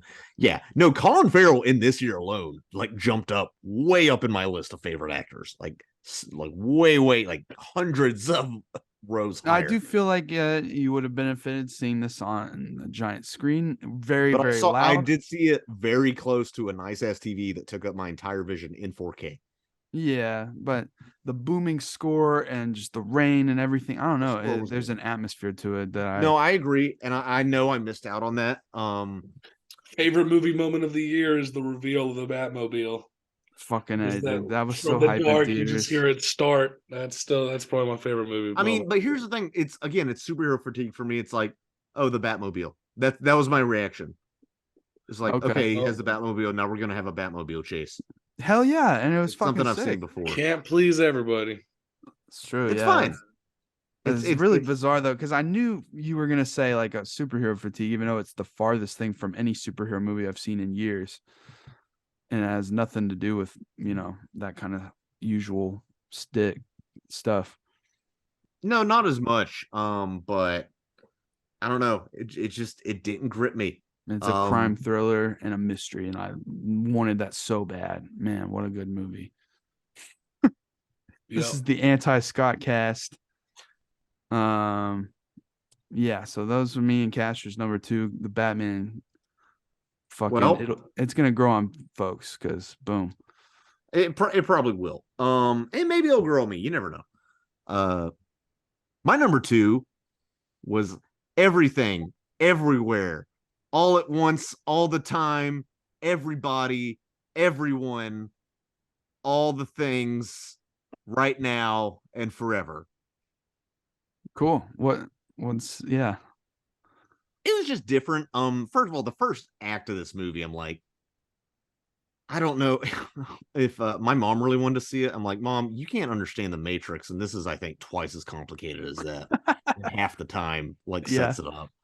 It is really interesting. We've talked about this before, how audiences have been trained to understand some of these more high concept things, like multiverses. And that thanks to Rick and Morty, and thanks whether to they comic book want to Marvel. say it or not, thanks to Rick and Morty. No, thanks to Rick and Morty largely, and then also and that one, it's easier to understand because he literally has a portal gun, but which also, like, the overuse of portals in movies is kind of interesting because Into the Spider-Verse. Yes, and I don't think portals are the most interesting means of transit in movies. Yeah. It's hard to, like, intercept people. I mean, I guess you can cut people off, but there's more drama that can happen on the journey if the journey is not instantaneous. I'll just add that. Yeah. We've already talked about it. Made me think a lot of my relationship with my parents, which, I'll just say, probably like most people, but it's more complicated than it might appear from the outside looking in. And some of that. And it's good that we get a very Chinese American movie. Of course. I think that's great. Michelle Yeoh is amazing. She's amazing in everything. If she's given the opportunity to. Oh yeah, everything, everywhere, all at once. Yeah, we already talked about it. I gave some opinions on it. I also think kind of underrated was because she was just overshadowed by everything. Was Stephanie Hugh, or however you say. Yeah. Her daughter, who Banger. also, she plays 2 characters and does them both very well. And even has, like, mood swings within those characters. Yeah. So I think she was really overlooked when talking about this movie. In the annoying circle jerk of this movie. And James Hong was in it, and he's in Balls of Fury. Hell yeah. He's the old Asian man in every movie. That's middle school core right there. Balls of Fury. I like that movie. I don't care. I don't know. I haven't seen it in probably 15 years. I watched it on an iPod in the back of my friend's dad's car when we went to the lake. That's dated. That's awesome. On an iPod. On an iPod. Yeah, I used to have a Nano, and the screen's like this big. Oh, it was like me and my friend with earbuds sharing, watching it together. Yeah. Wow. Okay, well, that brings us to our number 1 pick. Gasher, what's your number 1 movie of It the was year? Everything, Everywhere, All at Once. Oh yeah, that's right. The visceral reaction you guys had to the Fabelmans was me breaking down in the theater, crying over some unresolved bullshit. I teared up. No, with that's everything. understandable. Is the scene where he's like, he tells her like, I could have seen like a universe where we did taxes together and shit like that. That like made me like very emotional. There's a lot of power in the quotidian, and there's definitely an argument to be made that the best life is a simple life.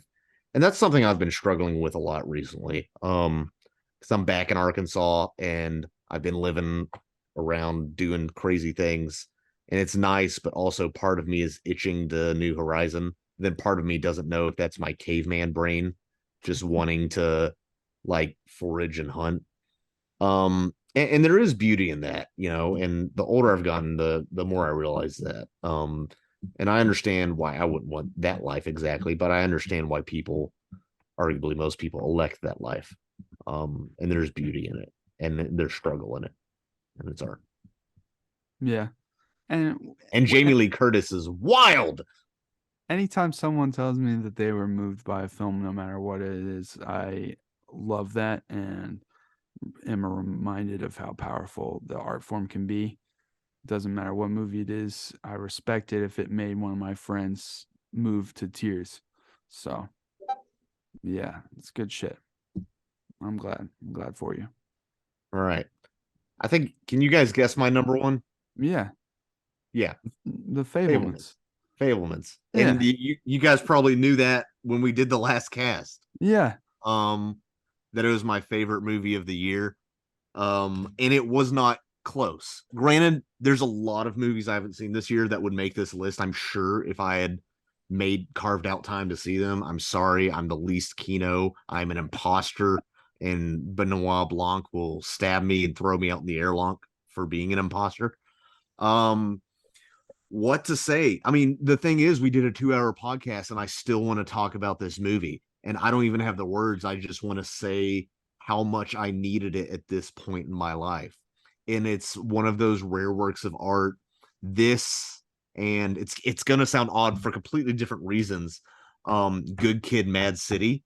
They're not Good Kid, Mad City. Sorry, To Pimp a Butterfly.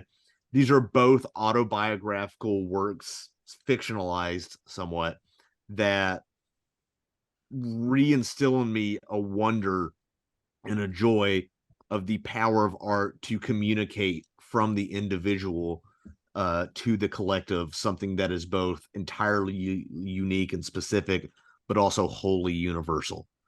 And gives me faith to follow my bliss and do what I want to do. And I'm getting emotional just talking about this. Fucking And A. I'm gonna stop before. I've also had a couple whiskeys, to be fair. But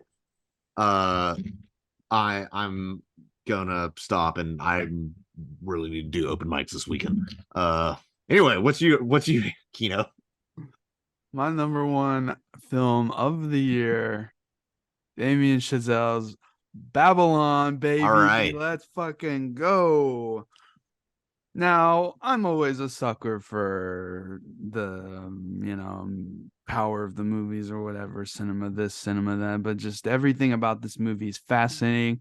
It's like a real life fable, like a fairy tale, like an epic, an It's unconventional an epic epic. and a morality play in some way. Yeah, it really is. And I love Jack Conrad, aka Brad Pitt, his character, and how he's looking to the medium. He can see the future of the medium, but he can't completely grasp it. And it's like there's a lot of poetry in a lot of these characters, I feel, in that He can way. grasp it, but it can't grasp him. Yeah, and I love um the tragedy of certain aspects of the film, like the movie's about the transition from silent to talkies, and not everyone can make that jump to that transition, and that's what the movie's really about. It's also about, like, really about the Puritan takeover of morality of The early Hollywood, Hays Code, man. and fucking not only that, but just the US in general. We really started to crack down on what we considered socially acceptable, especially in our art, and it's just a pain. It's a shame, really. It is a shame, and that's one of the more interesting aspects of the movie. Because we talked about this before you saw the movie, that some people think, back in the 50s or whatever, just people weren't like that. They weren't promiscuous or gay or transgender or anything. I'm like, no, no, no, they totally were.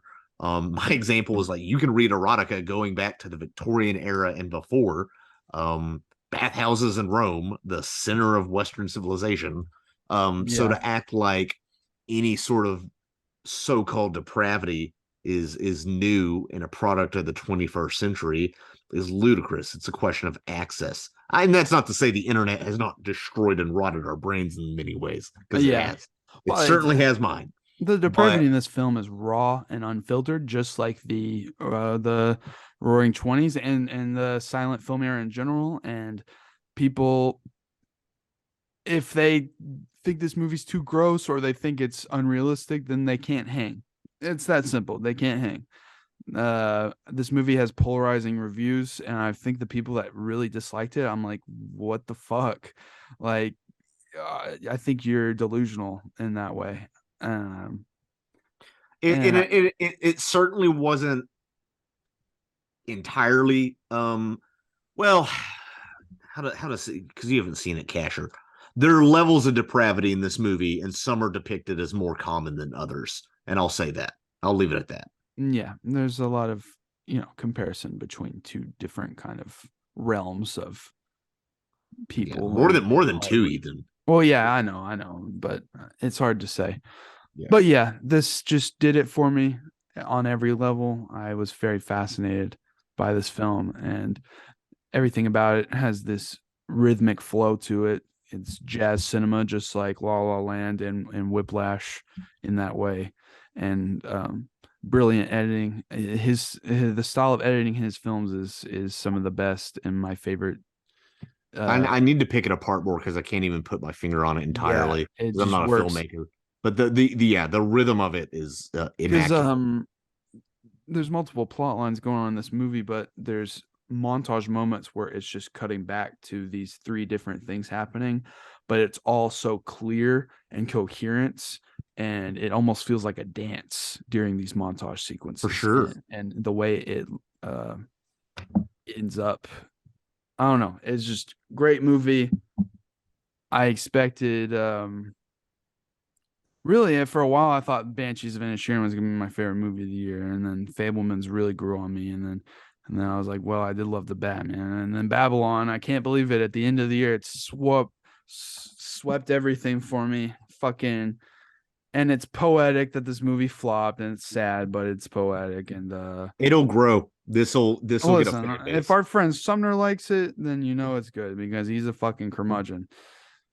So Did he see it? Did he like it? Yeah, he fucking loved it. We talked I'm sure. about it. Yeah, it seems like a movie he would like, though. Yeah. So go watch this. Don't listen to the fucking people. If you can still somehow see it in theaters, please, by God, go see it in theaters. Yes. I'm glad I saw that in theaters. I'm glad I saw Fablemans in theaters. That was cool. I wish I would have seen Tar in theaters, even though it's not the most necessary to see in theaters. I don't know. It was just cool. But yep, cinema remains good year for movies. Before we go though, I want to talk about our least favorite movies of the year. And we can fire them off, or we can talk, whatever you want to do. I don't have any that I'm immediately like F this movie. Okay. I gave you my opinion on the Batman that was ho hum. Oh, what yeah? did you say, Casher? They/them. I heard that movie's horrible. In Crimes of the Future. Okay. That's a controversial take, but I hate that fucking movie. I'm also I hate that fucking I'm not into body horror, so I'm gonna be on your side on this. I'll be honest, I'm not into body fuck. I'm not into sucking livers sexually. That's weird. I'm just gonna go with my bottom 5 of the year. 5, Jurassic World Dominion. That movie's boring as fuck. Bad. There's some cool, couple of cool scenes in it, but most of it's just pandering. Oh, look, we have the original cast here. It's just like everything else we're doing with the pass the torch kind of thing, except it undermines the main cast that have been building this movie franchise on their own since the first Jurassic World in 2015. And it's just a mess. It's a messy movie, and it's not like bad. It's just so boring and bland that I was just like, "Fuck this." I think that might be the lowest rated, certainly one of the lowest rated, critically rated movies that have made over $1 billion. Yeah, I think that might be it. Yahtzee, Ben Yahtzee Croshaw, he's a video game critic. He does Zero Punctuation. Oh yeah, I've heard of him. I'm sure you've heard of him. He had an interesting point. He does the 5 best, the 5 worst, and the 5 blandest of the year. Okay. And he says he almost prefers bad games or bad art because at least then you can kind of talk about it. There's certain stuff that's just so bland. There's nothing interesting to even say. Yeah, this was boring.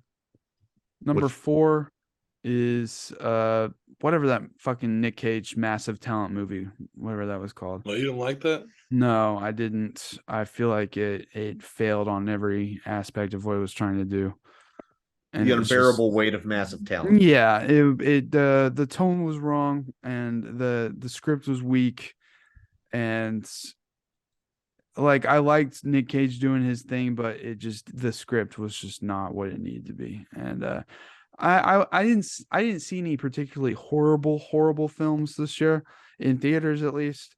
This is just like on the like 5 out of 10, 4 out of 10 kind of area. Sure. Number 3, Thor: Love and Thunder. The more I think about this movie, the more I get pissed off about the laziness of what's going on with cinema, quote unquote, and Marvel. This was one of the laziest slop together movies I've seen in a long time. It sucks because there's some good golden nugget scenes in this movie, but there's so much shit that like was shoveled to fans slap together and be like, oh, they'll be fine with this. Fuck it. It was insulting to me. And I think it was a fucking awakening. Like it snapped me out of my like just complacency with the state of cinema this year. Number 2, Morbius. That movie sucks. It's not the worst movie ever. People treat it like it was The Room or something. It's just not a good movie.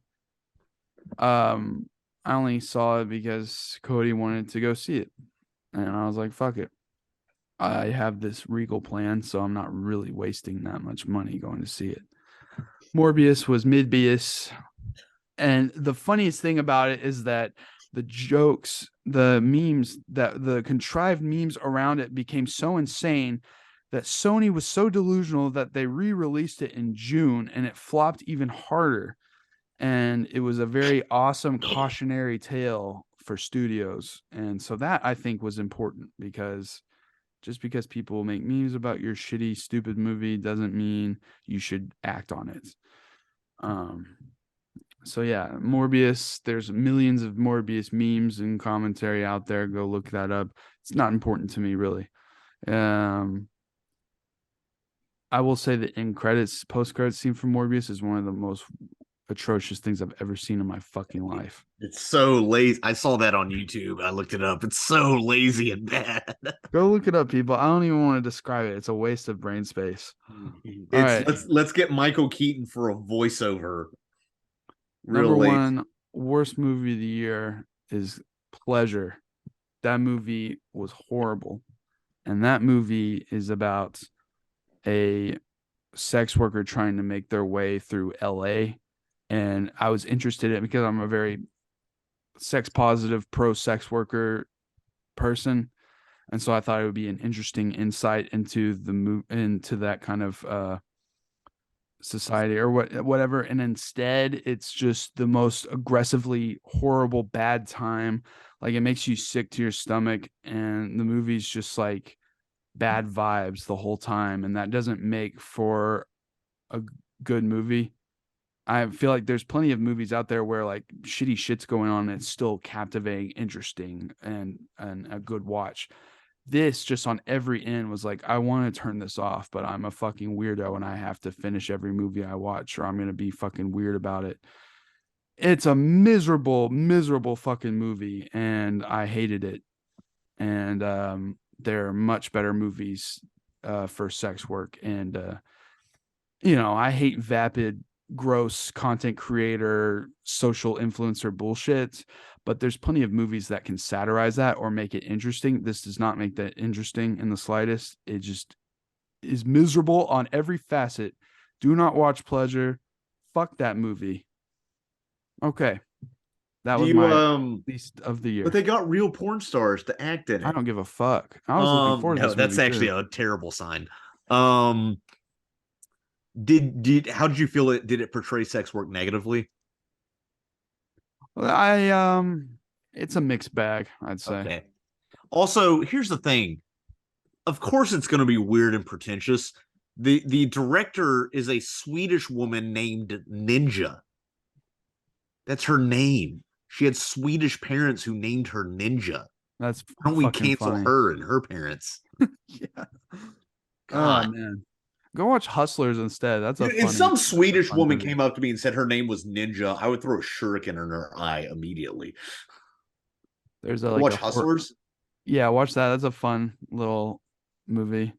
Or Cam. That's a like a horror, like thriller, weird movie. Um, those are a little more ridiculous though. This one's just miserable. Fuck this movie. Anyway, anything else y'all want to say about 2022? No, and I'm looking forward to a good 2023. I'm excited to see Hell yeah. what it has in store, and I hope it Yeah. surprises me. Yeah, what Marvel movies are coming out this year, baby? Let's Don't care. go. 17 fucking limited release shows on Disney Plus. Is that 12 the real number? Are you movies. kidding me? No, it's not the real number. Okay. At least I hope to God. It's interesting because we got the Flash coming out, which was supposed to be like heralding in like some sort of new DC direction, but now that's gonna be So a was Black pointless Adam. thing, pointless endeavor. Yes, They're really advertising Quantumanium, and I feel like Ant-Man's a C tier.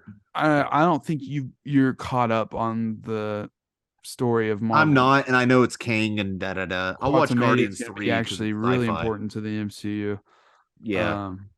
Yeah, I would recommend out of all of the stuff that Marvel's been releasing for people out there, if you're like, I am so burnt out on this, I would try and maybe check out Loki. That's a standout. It's only like 6 episodes, but yeah, we'll see if I get lured into any of this crap. I'm done with DC until we see James Gunn, whatever he's doing. I've been sick of DC. Fuck Aquaman, fuck Black Adam, fuck all this shit. Anyway, fuck superhero movies. I like some. Like, obviously, if you want to consider the Batman one, consider it. It's a great movie. But Nah, dude, 2023 is the year of Barbie. yeah, we get Barbie and Oppenheimer same day. Everyone's looking forward to that. That's gonna be if we get those the same day. The two most important scientists in history. Yeah. Fucking A, dude. Oh, we get Ari Aster's movie in April. So that'll be cool. I that would be great. Hopefully. I'm sure it has to be. I kind of hope the Dungeons and Dragons movie is good. We got Cocaine Bear. Yeah. We get The Machine. Burt Kreischer's yeah, movie.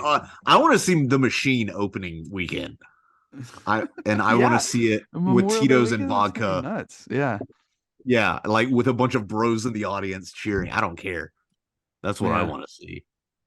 And you know what other I don't know, pretentious foreign stuff comes out. Yeah, if it's made in a different country, that means it's pretentious, and you're a dick if you watch it. Yeah. Anyway, thanks for watching, everybody. Happy 2022. Now we're in 2023, a whole new year of Kino classics, hopefully. Take care. Next week, we're getting back on schedule.